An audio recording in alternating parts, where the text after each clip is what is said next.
continuar o nosso estudo, né, que a gente começou semana passada falando sobre mediunidade. Quer dizer, todos os nossos estudos aqui falam sobre mediunidade, né? A gente está, embora às vezes específica, como a gente está abordando nesse tema. E aí, antes de começar, vamos fazer a nossa prece, né? Para a gente poder iniciar. Então, vamos, nesse momento, fechar os nossos olhos, se assim desejarmos, agradecer a Deus por estarmos aqui, pedir ao Senhor, nosso Deus, ao nosso Mestre amado Jesus, a toda a espiritualidade que nos acompanha, que nos dê as melhores palavras, o melhor discernimento, os melhores caminhos, para que possamos absorver, compreender, trocar, aí aprender ainda mais, né, sobre esse tema que está sendo proposto hoje.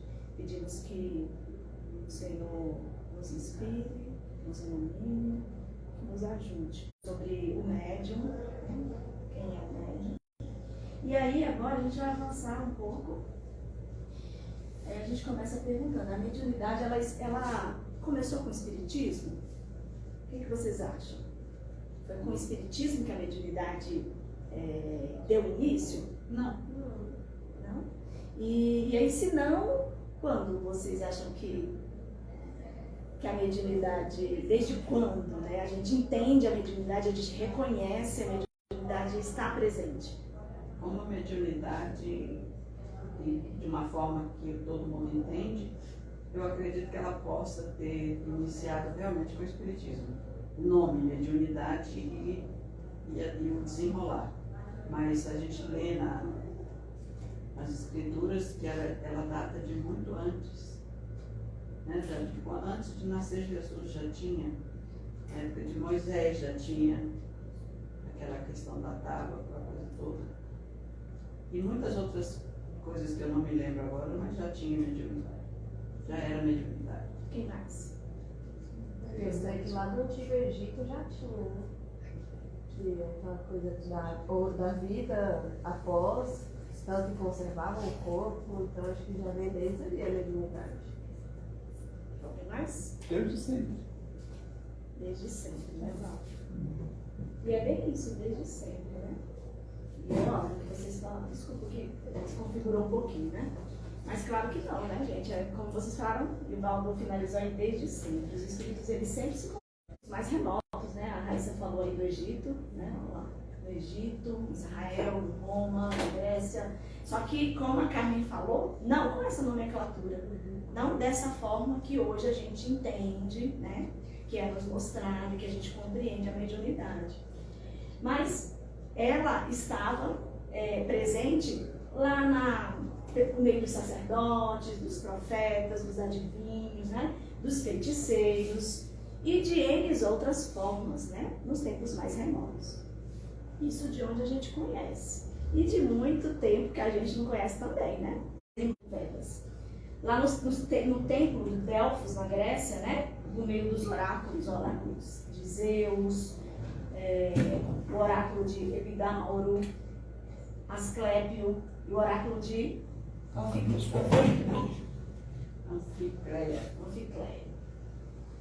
Dá pra ler, né? Tá dando pra ler, gente? É que você tava muito escuro aqui. E aí, lá no tempo de Nero, nos últimos dias de seu reinado, ele viu-se fora do corpo astral, né, do corpo carnal, junto de Agripina e de Otávia, né, que era sua mãe e a sua esposa. E ambas assassinadas, né, por sua ordem, e eles lhe passavam, né, a informação da queda no abismo. Joana d'Arc, né, que é muito conhecida, então Joana d'Arc, ela atribuía as mensagens que ela recebia, né, a São Miguel, a Santa Margarida, a Santa Catarina, né, aos quais elas orientavam ela, né, lá na França, para poder defender, né, a França lá na guerra. Como a Carmen colocou, né, a mediunidade ela também está presente na Bíblia, né, nos tempos de Moisés, nos tempos bíblicos, né, No caso de levitação, lá em Ezequiel, né, também os espíritos, aí a passagem, também os espíritos me levantou e me levou consigo. Casos de incorporação, lá em Jeremias, o profeta da paz, ele era médio de incorporação. Quando o espírito o tomava, pregava contra a guerra aos exércitos dos Nabucodonosor.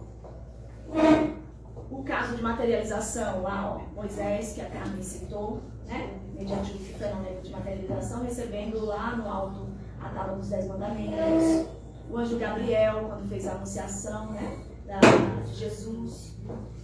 Paulo de Tarso, quando viu, né, a luz, né, que ele se referiu ao Cristo, né, ao Mestre. E Jesus também, né, em alguns momentos, em algumas passagens na vida de Jesus aqui, ele também, né, deixou bem nítido em algumas situações que ele viveu a presença da mediunidade.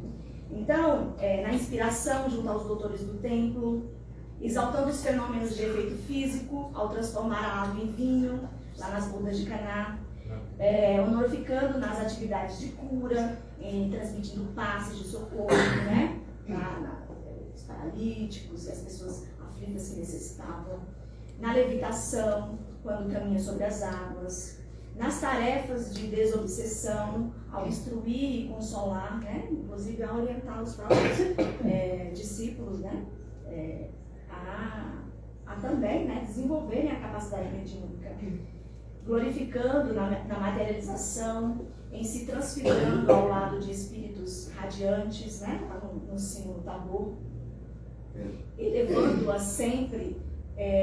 Então o Cristo ele sempre elevava a mediunidade, né? Isso a gente tem registros bíblicos, mas e o que não foi registrado? Quantas situações também não aconteceram, né, de feitos mediúnicos por meio do Cristo? O magnetismo, soldado, seja aliviando as dores dos enfermos, no intercâmbio entre os vivos da terra e os vivos da eternidade, no plano espiritual. Então, diversas situações, né, a gente tem de comprovação que a mediunidade ela estava presente nos tempos mais remotos. E aí a gente tem também a presença da mediunidade, não só como a gente viu na doutrina espírita, no espiritismo, né, e tal. A gente tem também a presença, ó, lá no cristianismo, no catolicismo, né. Então a gente tem aí as santas, né, que viam o Cristo, né, que viam Jesus. Santa Brígida, lá no século XIV, Santa Teresinha d'Ávila, no século XVI, Santa Margarida, no século XVII, Santa Gema, no século XIX, por aí vai. É interessante, né, que na religião católica, os que são canonizados, todos eles são medianos, são com um fenômeno mediúnico, né? Sim. Seja de cura, de Sim. aparição, né? E é bem rígido, né? E O bem processo de rígido. canonização. Exatamente. Todos eles são processos de mediunidade. Mas eles usam a palavra visão. Visão. Teve uma visão. Jamais. Mas tem processos de mediunidade. cura, né? E várias pessoas, né, que foram canonizadas, viraram santas por conta da mediunidade. Sim. E aí, como a Carmen colocou, né? A mediunidade não era vista como é hoje, né? A doutrina espírita, né? O espiritismo, ele veio realmente revelar esse mecanismo da mediunidade, a codificação, né? Estudando as leis que regem essa faculdade. Então, hoje a gente tem uma obra vasta que nos dá nos dá caminhos, né? Para compreender. Tem diversos autores, né? Sejam eles encarnados e também desencarnados, que voltam, né, para poder nos ajudar a compreender melhor o processo mediúnico e a gente poder desenvolver, poder educar e poder potencializar, utilizar as nossas capacidades, que são muito grandes, né? E que às vezes a gente não tem noção do quão grandes são, né? E o estudo, o que a gente está fazendo aqui, é muito importante para que a gente possa compreender, né? Quer falar? Não. Diz assim. E na reunião mediúnica, porque a gente está falando de uma forma mais genérica sobre a mediunidade, aí agora vamos compreender esse processo dentro da sala mediúnica. Quem são efetivamente, quem são considerados os médiuns aqui? Vamos pensar nessa composição que a gente trabalha, né? Quem são os médiuns? Aqueles que, de alguma forma, eles permitem a comunicação.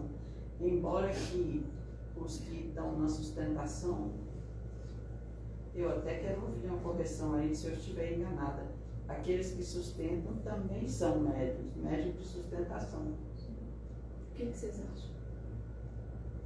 Como é que vocês se veem dentro desse trabalho? Como a intuição é a maior das mediunidades, eu, às vezes, quando eu estou dirigindo, eu sinto alguém falando, eu processo alguma coisa para ser direcionado. Então, todos que têm essa capacidade, em alguns ela vai aflorar de uma forma diferente, né? Seja na psicofonia, seja na visão, na intuição, na sustentação, né? Que é a doação das energias, né? Então ela vai estar presente em diversas formas, né? Eu já ouvi em sala mediúnica alguns médiuns da sustentação, às vezes se distanciando da mediunidade, falando os médiuns, Ah, sim. né? Os outros, né? Os outros, os médiuns. Pode falar. Eu acho que o mais interessante seria listar o que é a mediunidade, quais são as mediunidades. Porque você falar que mediunidade é ostensividade, é psicofonia, você está deixando intuitividade, audiência, clarividência, vários exemplos de mediunidade fora dessa leva, né? Então, dentro da sala mediúnica, todos que estão ali presentes são médiuns, doando aquilo que é ali facultativo do ar. Então, você está na intuição, o dirigente, na grande maioria, igual o Valdo está dizendo, ele se vai direcionando através das intuições, que o seu mentor ali do lado vai lhe dando as sugestões. Os psicofônicos, eles vão se colocando na maneira de trabalhar com a doação mediante o que vão percebendo, aplicando a energia em vários lugares. Então, assim, dentro de uma sala mediúnica, ou dentro de uma casa espírita, até quem está descascando uma cenoura ali, quem está fazendo uma limpeza, é médium. Sim. E aí, eu vou trazer o restinho do vídeo que a gente viu semana passada, do Jacob Trovão, que ele fala sobre livros mensageiros, ele traz essa abordagem, e agora é só a complementação, trazendo esse esclarecimento em relação a que a Carmen falou, eu quero até que me expliquem, me corrijam, me esclareçam, né, em relação a essa concepção de que todos dentro de uma sala mediúnica são médiuns. É um trabalho em conjunto, é um trabalho colaborativo, né? Quando a gente percebe a falta de o trabalho, ele vai acontecer, mas talvez o outro se desdobre ainda mais para poder compensar o trabalho que falta, né? Então, desde a sustentação até o dirigente, né? Os dialogadores, os psicofônicos, enfim, todos, né? Têm o seu papel. E é importante que todos nós nos coloquemos nesse papel de médiuns, né? Eu vou botar aqui para a gente poder curtir.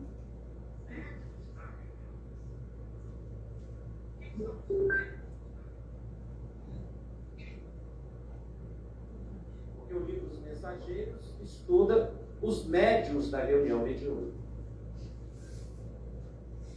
Então, quando a gente fala dos médiuns da reunião mediúnica, comumente nós estamos falando do vidente, do psicofônico, do psicógrafo. Essa é a ideia do médium em reunião mediúnica. Mas é uma visão limitada, parcial. Porque a reunião mediúnica é formada por um conjunto de médiuns. Todos são médiuns na reunião mediúnica. E embora eu destaquei aqui que o médium fora preparado por aquele tempo todo mencionado para ter a facilidade da vidência, da psicografia, da psicofonia, nesta obra, sabiamente e reveladoramente, André Luiz inclui o chamado doutrinador, que no livro Desobsessão ele nomina de médium esclarecedor. E não é uma questão de palavras, ele é médium. Então, aqueles que são chamados de grupo de sustentação e de apoio, também são médiuns. Mas eu não vejo nada, eu não escuto nada. Mas você não sabe nada, escutar nada para ser médium. Que é o engano que se comete. Então nós temos dois pontos que precisam ser corrigidos na compreensão da reunião mediúnica. O que é fenômeno ostensivo? E qual o papel mediúnico de cada um? Nós precisamos incluir no conceito de mediunidade ostensiva a intuição. Não colocamos. Por causa da sua subjetividade. Mas Kardec cataloga a intuição, a inspiração como fenômenos inteligentes, intelectuais e, portanto, fenômenos ostensivos.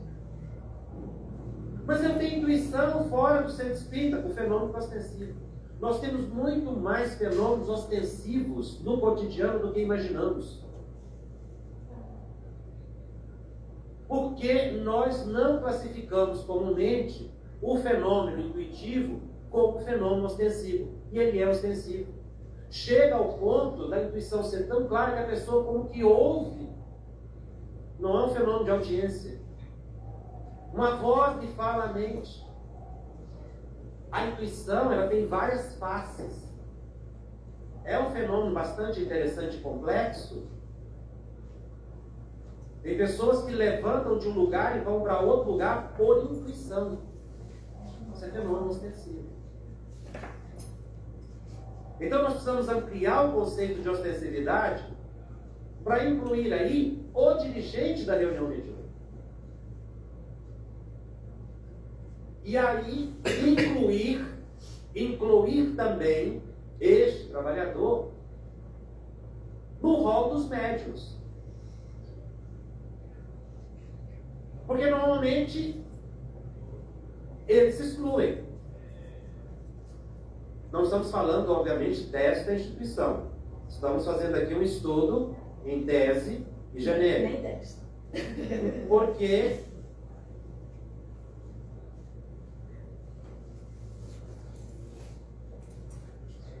é um fenômeno médiuns da reunião mediúnica. Mas enfim, vamos seguir, né? E aí, diante do que a gente viu semana passada, sobre mediunidade, sobre o médium, sobre quem são os médiuns na sala mediúnica, qual é o nosso papel, é a mediunidade que nos distingue, que vai nos diferenciar, ou é aquilo que a gente faz dela? O que a gente pensa sobre isso? O que vocês... É aquilo que nós fazemos dela. E aí? Priscila chegou agora. Bem acho. É o que a gente faz dela. De que forma? Explica melhor. É de uma forma onde você pode ajudar as outras pessoas, aprender com aquilo que a gente vive dentro, no nosso caso, do grupo mediúnico, né? É pegar todas aquelas situações e tentar aprender também, porque a mediunidade é para isso, não é só para ajudar o próximo. Tudo tem a ver também com os ensinamentos que aquilo ali, aquela situação pode passar para a gente.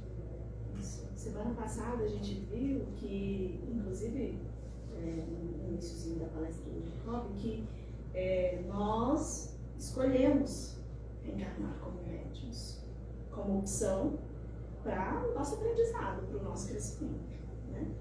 Então, de alguma forma, aqui, se a gente for pensar, né, todos somos médiuns, estamos aqui efetivamente trabalhando. Então, o que vai nos tornar diferentes uns dos outros não é essa capacidade mediúnica, esse potencial mediúnico que a gente tem, né? Eu tenho uma mediunidade mais ostensiva, a Priscila um nível mais elevado, não. É realmente o que a gente vai fazer, porque lá no vídeo ele falava assim, do quantas, que são filas enormes, são números enormes de espíritos que se colocam à disposição para reencarnar como médiuns, mas tem um número muito grande também de fracassos, né? E esses fracassos não estão associados à capacidade mediúnica, e sim aquilo que a gente faz do uso dessa mediunidade, né? Inclusive no livro Mensageiros, ele aponta alguns médiuns, tá? Os próprios médiuns falando como falharam drasticamente, porque deram lugar a outras coisas e deixaram de lado a mediunidade. Sim. Ou seja, eles fizeram com ela o quê? Nada. Deixaram. E a gente já viu aqui, nas obras do Manuel Filomeno de Miranda, que a gente estudou algumas, o quanto o prazer do mundo nos desvia do nosso propósito, né? Diversos casos a gente estudou, né, nas obras, que nos mostraram, assim, em exemplos reais, relatos reais, né, de fracassos. E aí, sabe-se lá quantas vezes a gente já fracassou também, né? Nos comprometemos, viemos cheios de gás, empolgados, né? E aí na hora H a gente vê que a coisa não é bem do jeito que a gente esperava. Não é tão doce como a gente queria, a gente esperava, né? A coisa começa a apertar, os problemas começam a aparecer, a dificuldade, né? Começa a aparecer, a gente começa a pensar, qual é o primeiro pensamento? Desistir, né? E aí é exatamente isso, aquilo que a gente faz, né? As oportunidades que a gente está tendo. A mediunidade, reencarnar médium, foi uma oportunidade para nós, né?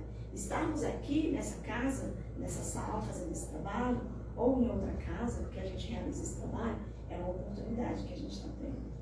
E aí, que doação, que movimento eu estou fazendo enquanto médium, né?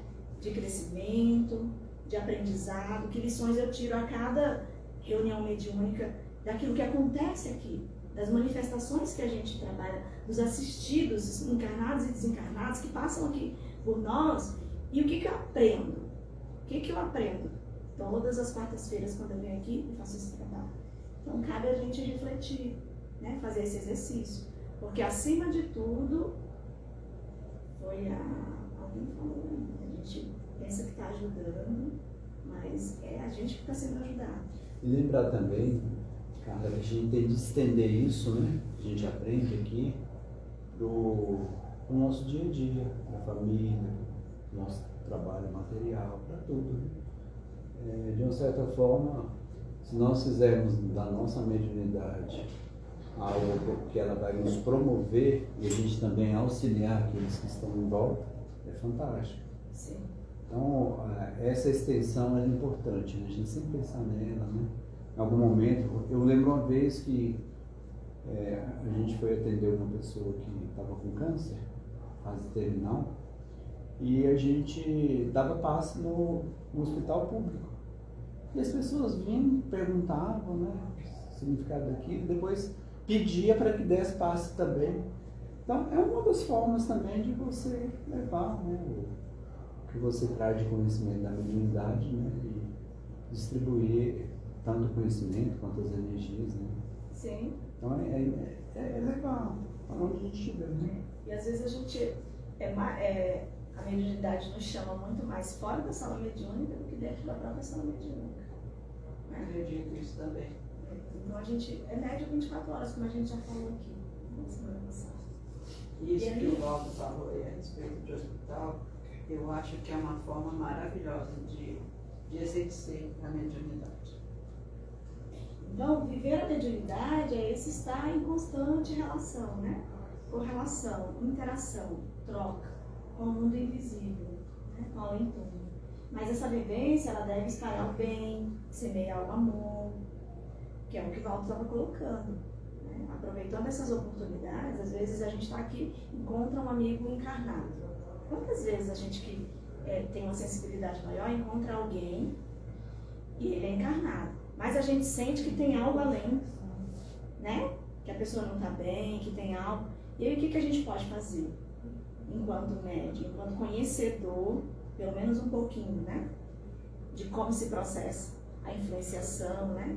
E de que forma a gente também pode influenciar positivamente, tanto o amigo encarnado como o desencarnado que pode estar junto, né? Cara, deixa eu só falar uma coisa interessante que a gente viu no Congresso Espírita de Goiânia, aquele médium da psicopictografia, que faz Renoir, Rembrandt, né, os famosos, ele contou que muitas das vezes, como médium, você tem a necessidade de quebrar algumas regras.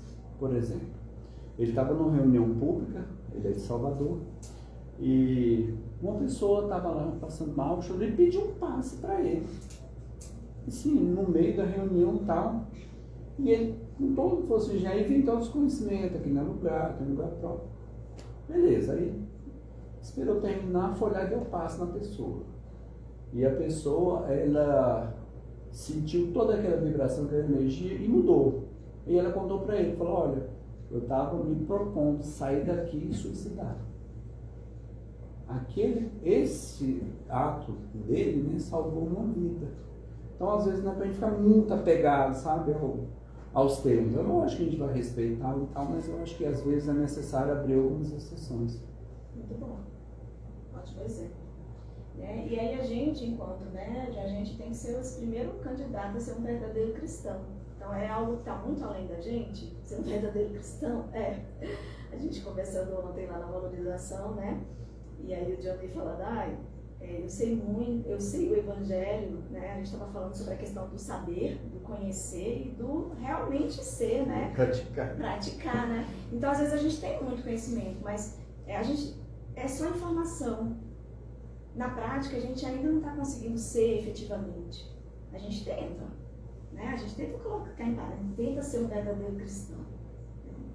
Mas é nesse dia a dia, é nessa busca, nesse olhar aguçado para aproveitar as oportunidades de fazer o bem, de ajudar o próximo, que a gente vai se construindo um verdadeiro cristão.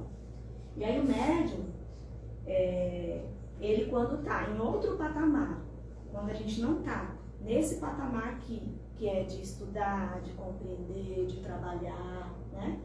De buscar alinhado com esses princípios, do bem, do amor, da vivência no bem, né? Esse médium descontrolado, desequilibrado, sem conhecimento do mecanismo da mediunidade, que é por isso a gente está estudando aqui, não é somente o trabalho, a prática mediúnica, e sim também o estudo, que é para não acontecer isso, né? Ele vai ser joguete na mão, né, de espíritos que só querem, às vezes, semear discórdia, brigas, desentendimentos, desunião, e a gente sabe que isso realmente acontece. Porque a gente, enquanto médico, que tem essa sensibilidade, a gente se percebe, eu me percebo, em alguns momentos, nervosa, impaciente, com coisas que não tem necessidade, né? E aí são coisas que são minhas, tendências minhas, às vezes, e que eu preciso trabalhar, porque eu sou imperfeita. E outras, às vezes, influenciação, potencializando aquilo que eu já tenho. Às vezes a impaciência, né, a intolerância, enfim.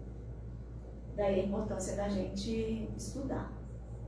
E aí a gente vai entrar em um outro âmbito agora, porque essa volta que a gente deu para retomar alguns entendimentos em relação à mediunidade e a compreensão da importância do nosso papel enquanto médium e da importância do estudo, desse caminhar em sincronia com o que a gente estuda, entende, que é o Evangelho, essa busca de ser um verdadeiro cristão, e às vezes o outro lado, de uma gama de informações, às vezes de distorções em relação ao que é a mediunidade, ao exercício da mediunidade, e o que está, às vezes, desalinhado com esse propósito que a gente tem aqui, e não com um olhar de julgamento, que a gente vai falar aqui, que é a questão do comércio da mediunidade.